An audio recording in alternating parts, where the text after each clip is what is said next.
Unity, the Goal of Religion, delivered in New York, 1896, Part 1. This universe of ours, the universe of the senses, the rational, the intellectual, is bounded on both sides by the illimitable, the unknowable, the ever unknown. Herein is the search, herein are the inquiries, here are the facts. From this comes the light which is known to the world as religion. Essentially, however, religion belongs to the supersensuous and not to the sense plane. It is beyond all reasoning and is not on the plane of intellect.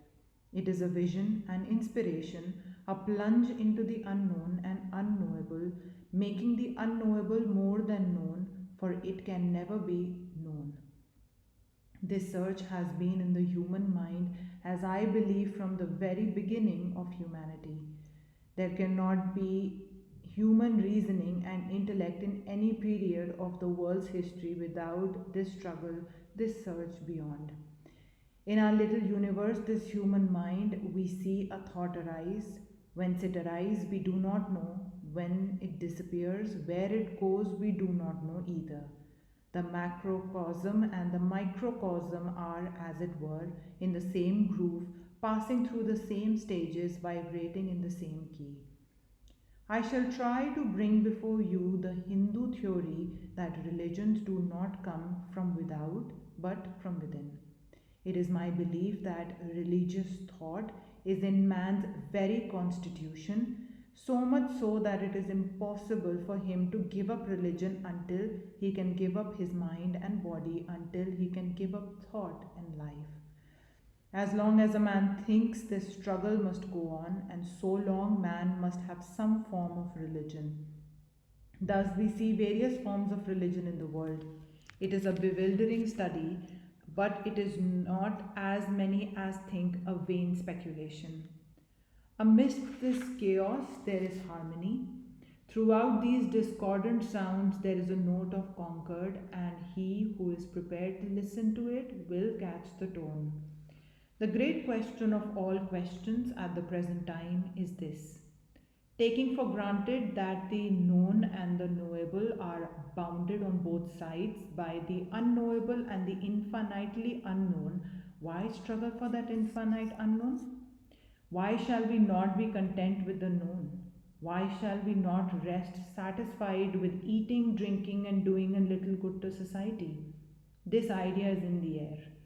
From the most learned professor to the prattling baby, we are told that to do good to the world is all of religion, and that it is useless to trouble ourselves about questions of that beyond. So much is this the case that it has become a truism. But fortunately, we must inquire about into the beyond. This present, this expressed, is not only part of that unexpressed. The sense universe is, as it were, only one portion, one bit of that infinite spiritual universe projected into the plane of sense consciousness.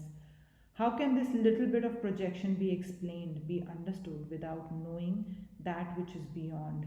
It is said of Socrates that one day, while lecturing at Athens, he met a Brahmin who had travelled into Greece, and Socrates told the Brahmin that the greatest study for mankind is man. The Brahmin sharply retorted, how can you know man until you know God? This God, this eternally unknowable or absolute or infinite or without name, you may call him by what name you like, is the rationale, the only explanation of that which is known and knowable this present life. Take anything before you, the most material thing.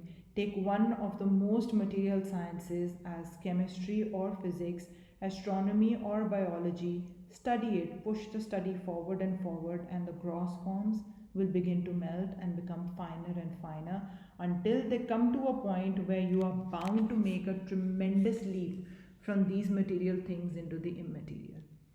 The gross melts into the fine, physics into metaphysics, and in every department of knowledge, similar happens. Thus, man finds himself driven to a study of the beyond. Life will be a desert, human life will be vain if we cannot know the beyond. It is very well to say, be contented with the things of the present. The cows and the dogs are and are so, and so are all the animals, and that is what makes them animals. So, if man rests content with the present and gives up all search into the beyond, mankind will have to go back to the animal plane again. It is religion, the inquiry into the beyond, that makes the difference between man and an animal. Well, has it been said that man is the only animal that naturally looks upwards, every other animal naturally looks down? That looking upwards and going upwards and seeking perfection are what is called salvation. And the sooner a man begins to go higher, the sooner he raises himself towards this idea of truth as salvation. It does not consist in the amount of money in your pocket or the dress you wear or the house you live in, but in the wealth of spiritual thought in your brain. That is what makes for human progress. That is the source of all material and intellectual progress, the motive power behind the enthusiasm that pushes mankind forward.